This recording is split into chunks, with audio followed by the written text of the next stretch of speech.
Hello, so today I'm going to tell you about a project I'm currently working on. It's using PHP, MySQL, Python, and the whole point of this is that I'm writing a replica website because the site which I'm attempting to scrape needs a secure login which only the client has, and neither they or I want to sabotage that or compromise their access. So what I'm doing is I'm actually using my Raspberry Pi as a web server, running PHP and Apache. Cheers. And what I've done is I've written, I'm not going to show you this up close because it's got some confidential bits and pieces on it, but what I've written is a form, just using the HTML form action equals quotes, method equals post. I've put on three input boxes, and then Selenium will, what I've done is I've called all of the input boxes, I've given them the same ID as the real site. That's important because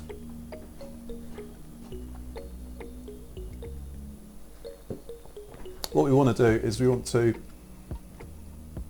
scrape the replica site using the same selectors. So what I did was I saved an offline copy of the web page that we wanted to scrape. Save page as. Looked at the selectors for that. I've copied that on my site. So I've got 1, 2, 3, and I've got some sample ID lookups here. So yeah, if I click search, then I get employee name, employer name, and some other information. So that's all coming from PHP-MyAdmin. And what I've done is I've used some real claim numbers, and I've kind of reverse engineered that so that the real claim numbers now have like a fake record in my PHP database. Sorry, PHP-MyAdmin in my MySQL database.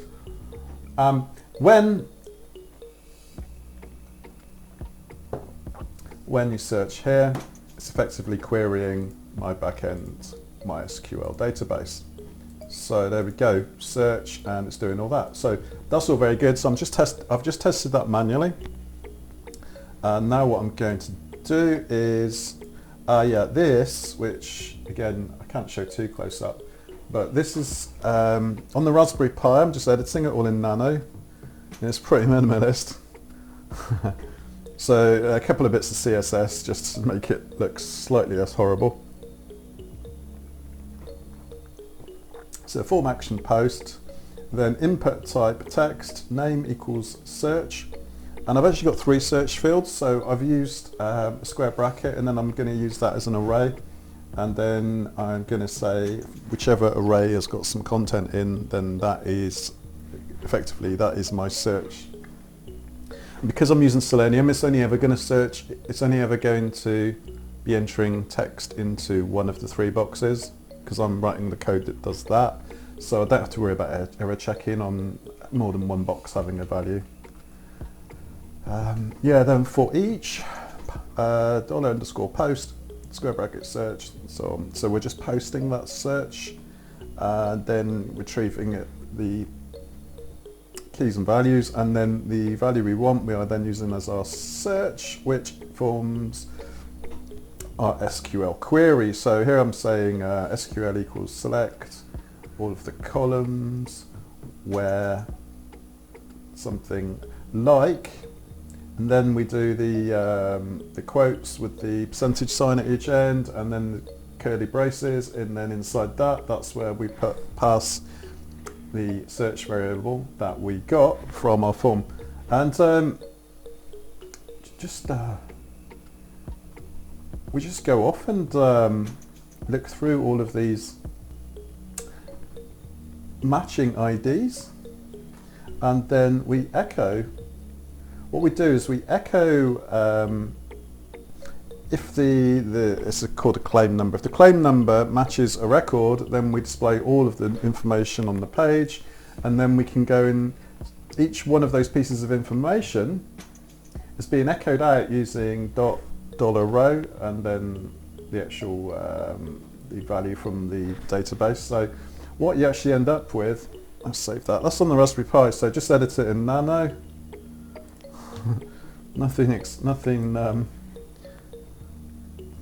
nothing too clever there. So yeah, and then it all appears on the page, and then that's what we scrape with Python code. So the Python code,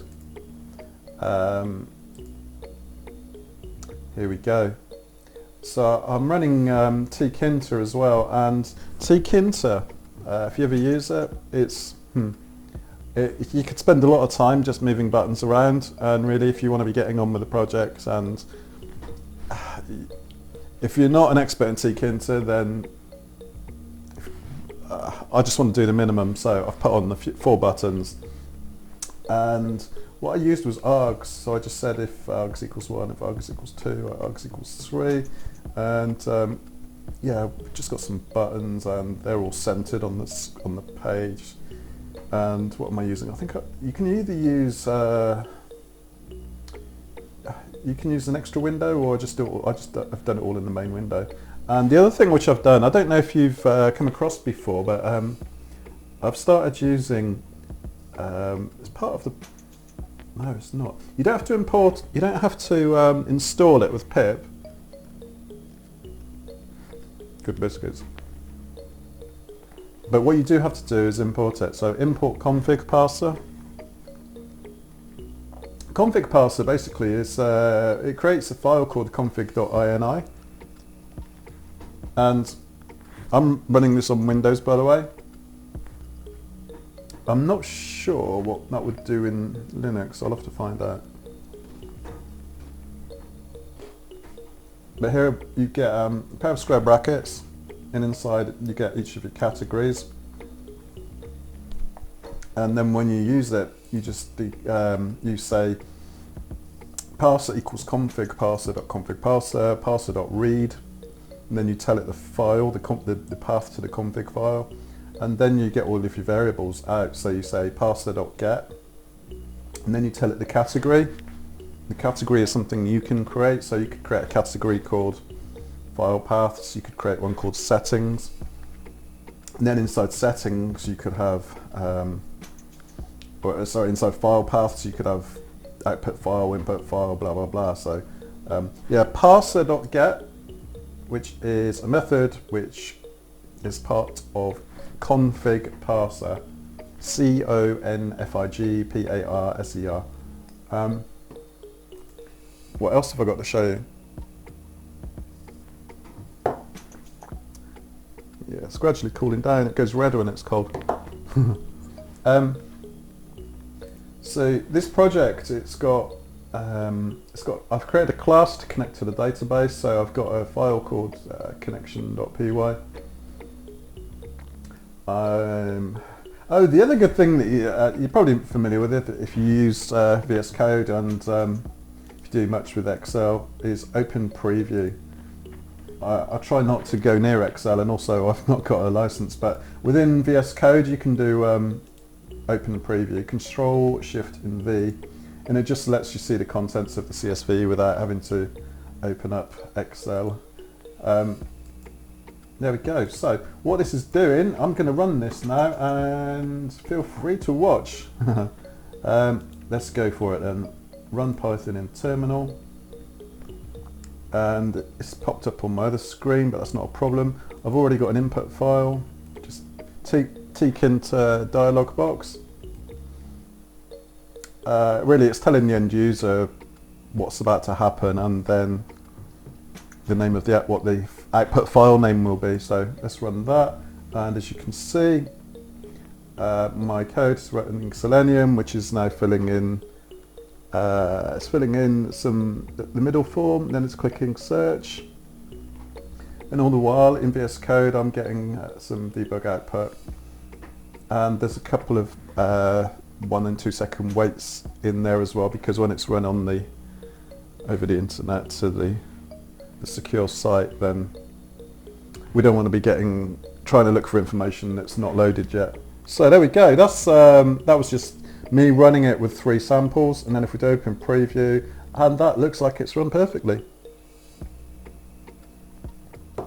I know it's probably frustrating that you can't see all this, but I just thought I'd kind of talk about the overall design of a project. So this all started with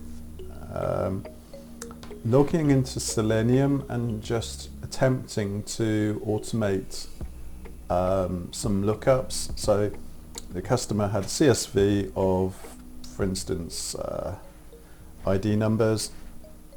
One by one we looped through the ID numbers, we looked them up online using Selenium, and then we returned that to a CSV. Not quite that straightforward. Next, some of the information that was being returned by Selenium was not adequate, or all of the information returned by Selenium was not adequate to match up with the client's existing database. So what I had to do was build 2 data frames and then do a match at the end using locate. You might find by the time you finish doing a project, you've forgotten the bit that you did at the start because you've gone on to other stages. Well, I remember just one other thing which might be of interest, might not, I don't know, but I thought rather than just hammer out web scraping videos, I'd just do a bit of a talky one today. What was I going to say? We've got, yeah, check paths.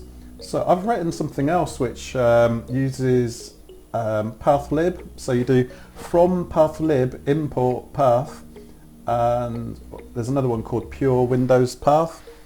And really what it does is it, I think in the end, did I use it even? Oh, I don't know. I was experimenting with that, but the other one is obviously os get cwd. So with Windows and Python, you will run into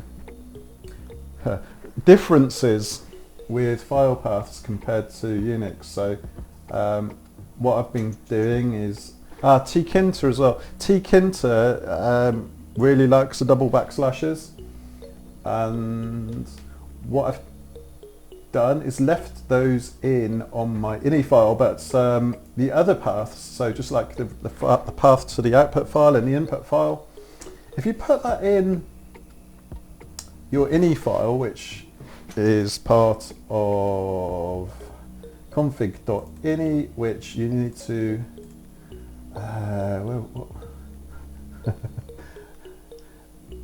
mine's gone blank, sorry, bear with. Configparser. So configparser reads config.ini, and then the ini file is not really a Python file. Well, it's not a Python file, so you don't have to turn the file path into a string. You just say you can just say sort of fname equals and then the Windows file path. Now you can, apart from with tkinter, you can actually just use c colon backslash blah blah blah. You only need 1 backslash, and yeah, if you use that, so I've used fname, so let's just do VS Code. So this is nice. Oh, because it's not in Python, it's just a text file. Right, let's look up fname somewhere else then.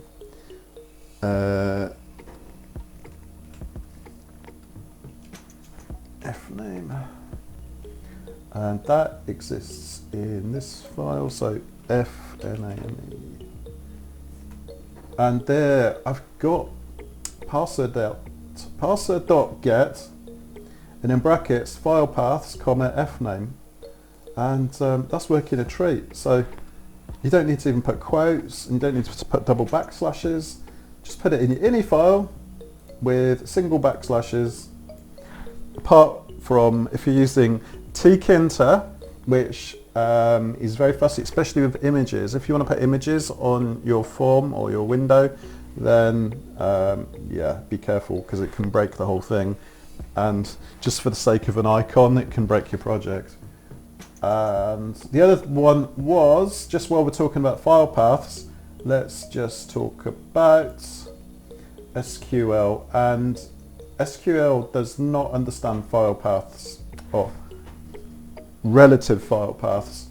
So here I've had to put in the absolute file path, and for it to run with SQL I actually used double backslashes and quotes. So yeah, a couple of things you might want to look up from this video, and I'll put it in the comments and the notes. So configparser, which you don't have to do pip install, it's already with Python. Pathlib, you may or may not want to experiment with that. It has got something called pure Windows path. Yeah, and PHP and MySQL, if you want to set up your own what is it, simulator? It's a simulator, isn't it? So a secure site simulator. Yeah, all you need to do is, again, if I just do right click inspect on that form there, in here I can actually, my ID, so the ID of that form is actually identical to the site that we will be scraping once we go into production with the client's computer, and they're running it from their end. So MySQL, PHP, Python, HTML. Is that full stack? I don't think so. What's full stack? I don't know. Is it JavaScript as well? I don't know. Whatever. But I hope this has kind of just given you an overview of a project and how you can link up Selenium, Python, MySQL, PHP. It's all right, isn't it? Raspberry Pi as well. You don't need some huge great web server. A Raspberry Pi is perfect. And I've got it running down here with the lid off. I think if they still got the cooling issues, I don't know. Mine doesn't really overheat because it's not really doing very much, but it's perfect for running running a dummy website. So I hope this is kind of giving you some food for thought, and yeah, there's always more than one way to skin a cat. And if you're watching Codemaker King, I bet you're probably sniggering at that, because I think that doesn't always translate very well. There's always more than one way to solve a problem, shall we say. So yeah, let me know if any of this has been interesting, it's inspired you, or if you'd rather just see some hardcore down and dirty Scrapy tutorials. Might do some more Scrapy very soon actually, so yeah, leave me a comment. Until next time.